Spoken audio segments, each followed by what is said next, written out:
जय श्री कृष्णा। भगवान की कृपा सदा आप सब पर बनी रहे। एक बार फिर से स्वागत है आपका अपने YouTube चैनल पर।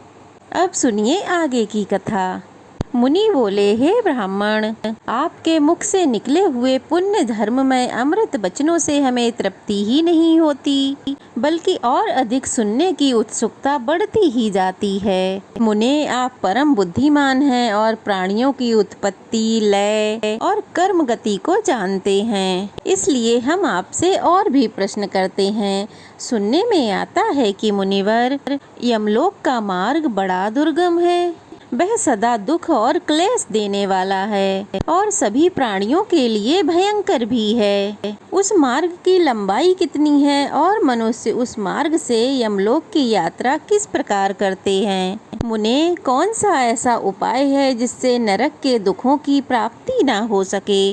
कृपया बताइए। व्यास जी कहने लगे, उत्तम व्रत का पालन करने वाले मुनिवरों, सुनो।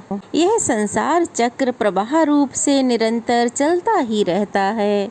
अब मैं प्राणियों की मृत्यु से लेकर आगे जो अवस्था होती है उसका वर्णन करूंगा। ध्यान पूर्वक सुनो। इसी प्रसंग में यमलोक के मार्ग का भी निर्णय किया जाएगा। यमलोक और मनुष्य लोक में 86,000 योजनों का अंतर है। उसका मार्ग तपाए हुए तांबे की तरह पूरी तरह तप्त रहता है। प्रत्येक जीव को यमलोक के मार्ग से जाना ही पड़ता है। पुण्यात्मा मनुष्य पुण्य लोकों में और नीच आत्मा मनुष्य पाप लोकों में चले जाते हैं। यमलोक में भी 22 नरक हैं, जिनके भीतर पापी मनुष्यों को अलग अलग यातनाएं दी जाती हैं। उन नरकों के नाम ये हैं: रौरव, रौद्र, सूकन, ताल, कुंभीपाक, नरक, महाघोर, सालबल, विमोमन, कीटाद, कृमिभक्ष, लालाभक्ष, भ्रम, पीप बहाने वाली नदी, रक्त बहाने वाली नदी, जल बहाने वाली नदी, अग्निज्वाल, महारौद्र, संदंस, शुन भोजन, घोर बैतरणी और असीपत्र वन। यमलोक के मार्ग में ना तो कहीं वृक्ष की छाया है और ना ही तालाब और पोखरे हैं, न बावड़ी है, न पुष्करणी है, न कुएं हैं, न पोखरे हैं, धर्मशाला भी नहीं है, न मंडप है, न घर है, न नदी है, न पर्वत है, और ठहरने के योग्य तो कोई स्थान है ही नहीं जहाँ अत्यंत कष्ट में पड़ा हुआ थका मादा जीव विश्राम कर सके। उस महान मार्ग पर निश्चय ही सभी पापियों को जाना ही पड़ता है। जीव की यहाँ जितनी आयु निश्चित की गई है, उसका पूरा भोग हो जाने पर इच्छा ना रहते हुए भी उसे प्राणों का त्याग करना ही पड़ता है। जल, अग्नि, विष, सुधा, रोग तथा पर्वत से गिरने आदि किसी भी निमित्त को लेकर देहधारी की मृत्यु हो जाती है। 5 भूतों से बने इस शरीर को छोड़कर जीव अपने कर्मों के अनुसार यातना भोग कर दूसरा शरीर धारण करता है। उसे सुख और दुख भोगने के लिए सुदृढ़ शरीर की प्राप्ति होती है। पापाचारी मनुष्य उसी देह से बहुत कष्ट भोगता है और धर्मात्मा मनुष्य प्रसन्नता पूर्वक सुख का भागी होता है। शरीर में जो गर्मी या पित्त है वह तीव्र वायु से प्रेरित होकर अत्यंत कुपित हो जाता है। उस समय बिना ईंधन की जलती हुई अग्नि की तरह जलकर मर्म स्थानों को विदीर्ण कर देता है। उसके बाद उदान नामक वायु ऊपर की ओर उठता है और खाए पिए हुए अन्न जल को नीचे की ओर जाने से रोक देता है। उस आपत्ति की स्थिति में भी उसी को प्रसन्नता रहती है जिसने पहले अन्न, जल और रस का दान किया है। जिस पुरुष ने श्रद्धा से पवित्र किए हुए अंतःकरण के द्वारा अन्न दान किया है, वह उस रुग्णा अवस्था के बिना भी तृप्ति का लाभ करता है। जिसने कभी झूठ नहीं बोला, 2 प्रेमियों के पारस्परिक प्रेम में बाधा नहीं डाली और जो आस्तिक और श्रद्धालु है, वह सुख पूर्वक मृत्यु को प्राप्त होता है। जो देवता तथा ब्राह्मणों की पूजा में संलग्न रहते किसी की निंदा नहीं करते, तथा सात्विक, उदार और लज्जाशील होते हैं। ऐसे मनुष्यों को मृत्यु के समय कष्ट नहीं होता। जो कामना से, क्रोध से या फिर द्वेष के कारण धर्म का त्याग नहीं करता, शास्त्रोक्त आज्ञा का पालन करने वाला तथा जो सौम्य होता है, उसकी मृत्यु भी बड़े सुख से होती है। उसे मृत्यु के समय कष्ट नहीं होता। जिन्होंने कभी जल का दान नहीं किया है, उन मनुष्यों को मृत्यु काल आने पर अधिक जलन होती है तथा अन्न दान न करने वालों को उस समय भूख का भी बहुत भारी कष्ट भोगना पड़ता है।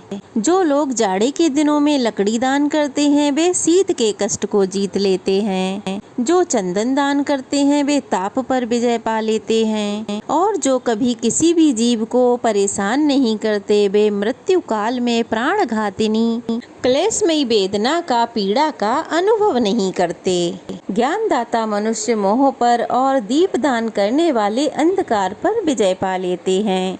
जो झूठी गवाही देते, झूठ बोलते, अधर्म का उपदेश देते और वेदों की निंदा करते हैं, वे सब लोग मूर्छाग्रस्त होकर मृत्यु को प्राप्त होते हैं। ऐसे दुष्ट लोगों की मृत्यु के समय यमराज के दूत हाथों में हथौड़ी और मुग्दर लिए आते हैं। बहुत भयंकर होते हैं। उनकी देह से दुर्गंध निकलती रहती है। उन पर दृष्टि पड़ते ही मनुष्य कांप उठता है और भाई, माता तथा पुत्रों का नाम लेकर बार बार चिल्लाने लगता है। उस समय उसकी वाणी स्पष्ट सुनाई नहीं देती, एक ही शब्द बार बार सुनाई देता है। भय के मारे रोगी की आंखें झूमने लगती हैं, उसका मुख सूख जाता है, उसकी सांसें ऊपर को उठने लगती हैं, दृष्टि की शक्ति भी नष्ट हो जाती है। फिर वह अत्यंत पीड़ा से पीड़ित होकर उस विशाल शरीर को छोड़ देता है और वायु के द्वारा चलते ही दूसरे वैसे ही शरीर को धारण कर लेता है, जो रूप, रंग और अवस्था में पहले के शरीर के समान ही होता है। वह शरीर माता पिता के गर्भ से उत्पन्न नहीं, बल्कि कर्मों से होता है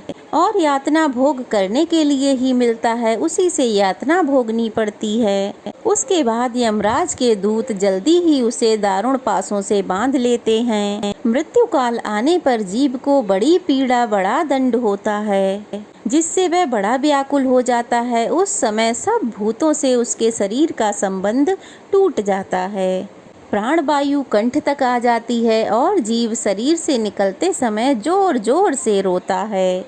माता पिता, भाई, मामा, स्त्री, पुरुष, पुत्र, मित्र और गुरु सब से नाता छूट जाता है। सभी सगे संबंधी नेत्रों में आंसू भरे उसे बस देखते ही रह जाते हैं और वो अपने शरीर को त्याग कर यम के मार्ग पर वायु रूप से चला जाता है। वह मार्ग अंधकार से भरा हुआ, अपार, अत्यंत भयंकर तथा पापियों के लिए अत्यंत दुर्गम होता है। यमदूत उसे पासों से बांधकर मुग्दरों से पीटते हुए उसे विशाल पथ पर ले जाते हैं। यमदूतों के अनेक रूप होते हैं। वे देखने में बहुत डरावने और सभी प्राणियों को भय पहुंचाने वाले होते हैं। उनके विकराल मुख, नासिका टेढ़ी, थोड़ी मुख, कपोल फैले हुए, होंठ फैले रहते हैं। वे अपने हाथों में भयंकर आयुध लिए रहते हैं। उन आयुधों से आग की लपटें निकलती रहती हैं। पास, साकल और दंडे से भय पहुंचाने वाले महाभयंकर यम किंकर यमराज की आज्ञा से प्राणी की आयु समाप्त होने पर उन्हें लेने के लिए आते हैं। जीव यातना भोगने के लिए अपने कर्म के अनुसार जो भी शरीर ग्रहण करता है, उसे ही यमराज के दूत यमलोक में ले जाते हैं। वे उसे काल पास में बांधकर पैरों में बेड़ी डाल देते हैं। बेड़ी की सांकल वज्र के समान कठोर होती है। यम किंकर क्रोध में भरकर उस बंधे हुए जीव को तरह तरह से पीट पीट कर ले जाते हैं। वह लड़खड़ाता है, गिरता है, रोता है, हाय हाय चिल्लाता रहता है। तब भी तीखे सूलों, मुग्दरों और खड्ग शक्ति के प्रहारों से उसे पीटते हुए ले जाते हैं। कभी कभी तो एक पापी को यमदूत चारों ओर से घेर कर पीटते हैं। बेचारा जीव दुख से पीड़ित होकर, मूर्छित होकर इधर उधर गिरता पड़ता रहता है। फिर भी वे दूत उस पर तरस नहीं खाते, उसे घसीट कर ले जाते हैं।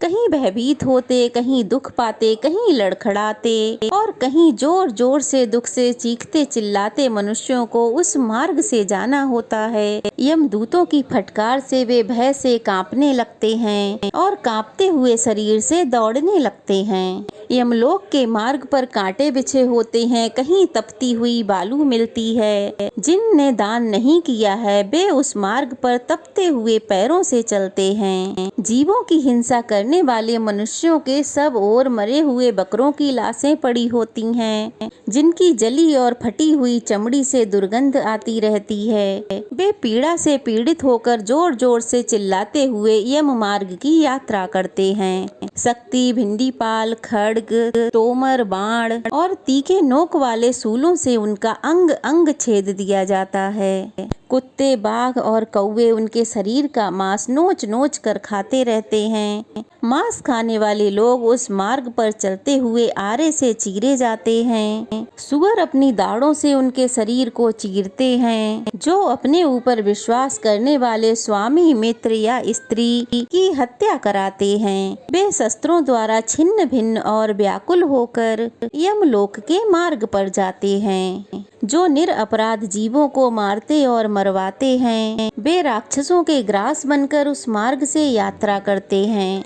जो पराई स्त्रियों के वस्त्र उतारते हैं वे मरने पर नंगे होकर दौड़ाते हुए यमलोक में लाए जाते हैं। जो दुरात्मा पापाचारी अन्न, वस्त्र, सोने, घर और खेत का अपहरण करते हैं उन्हें यमलोक के मार्ग पर पत्थरों, लाठियों और डंडों से मारकर जर्जर कर दिया जाता है और वे अपने हर अंग से रक्त बहाते हुए यमलोक में जाया करते हैं। जो नराधन धर्म की परवाह न करते हुए ब्राह्मण का धन हड़प लेते हैं उन्हें मारते और गालियां सुनाते हैं। उन्हें सूखी लकड़ी में बांधकर उनकी आंखें फोड़ दी जाती हैं। उनके नाक कान काट लिए जाते हैं, फिर उनके शरीर में पीप और रक्त पोत दिए जाते हैं तथा काल के समान गिद्ध और गीदड़ उन्हें नोच नोच कर खाने लगते हैं। इस दशा में भी क्रोध में भरे हुए यमदूत उन्हें पीटते हैं और वे चिल्लाते हुए यमलोक के मार्ग पर चलने लगते हैं। इस प्रकार वह मार्ग बड़ा ही दुर्गम और अग्नि के समान प्रज्वलित है। उसे रौरव अर्थात जीवों को रुलाने वाला नरक कहा गया है। वह ऊंची ऊंची भूमि से युक्त होने के कारण मात्रों के लिए अगम्य है। तपाए हुए तांबे की तरह उसका रंग है। वहाँ आग की चिंगारियाँ और लपटें ही दिखाई देती हैं। वह मार्ग कांटों से भरा हुआ है, शक्ति और वज्र आदि आयुधों से भरा हुआ है।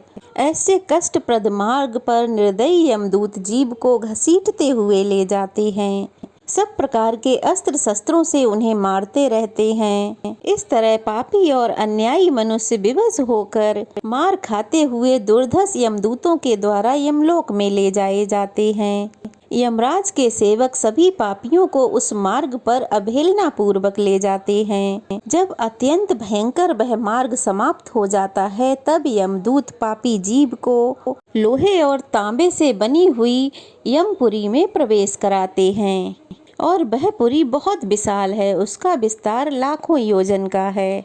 वह चौकोर बताई जाती है। उसके 4 सुंदर दरवाजे हैं। उसकी 4 दीवारी सोने की बनी है जो 10,000 योजन ऊंची है। यमपुरी का पूर्व दिशा का द्वार बहुत ही सुंदर है। वहाँ फहराती हुई सैकड़ों पताकाएं उसकी शोभा बढ़ाती हैं। हीरे, नीलम, पुखराज और मोतियों से वह द्वार सजाया जाता है।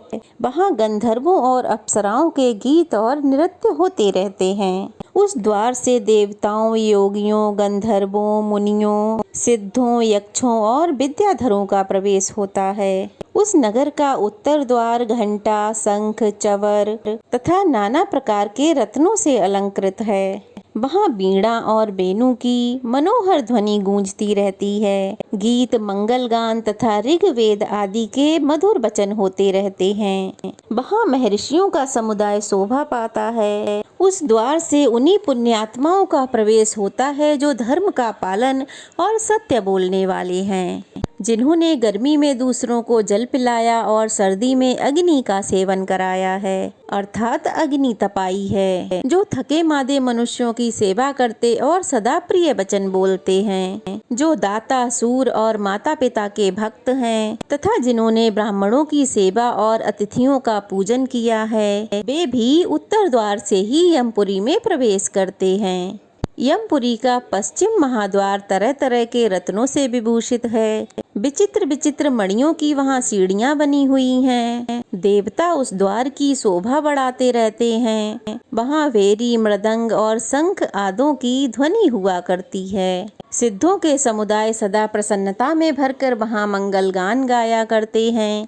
जो मनुष्य भगवान शिव की भक्ति में लीन रहते हैं, सब तीर्थों में गोते लगा चुके हैं। जिन्होंने पंचाग्नि का सेवन किया है, जो किसी तीर्थ स्थान पर या कालिंजन पर्वत पर प्राण त्यागते हैं, और जो स्वामी मित्र तथा जगत का कल्याण करने के लिए और गौओं की रक्षा करने के लिए मारे गए हैं, वे सूरवीर पुरुष पश्चिम द्वार से यमपुरी में प्रवेश करते हैं। उस पुरी का दक्षिण द्वार अत्यंत भयानक है। वह संपूर्ण जीवों के मन में भय पैदा करने वाला है। वहाँ निरंतर हाहाकार मचा रहता है, सदैव अंधेरा छाया रहता है। उस द्वार पर तीखे सींग, कांटे, बिच्छू, नाग, वज्रमुख कीट, भेड़िए, व्याघ, रीछ, सिंह, गीधड़, कुत्ते, बिलाव और गिद्ध उपस्थित रहते हैं। उनके मुख से आग की लपटें निकला करती हैं।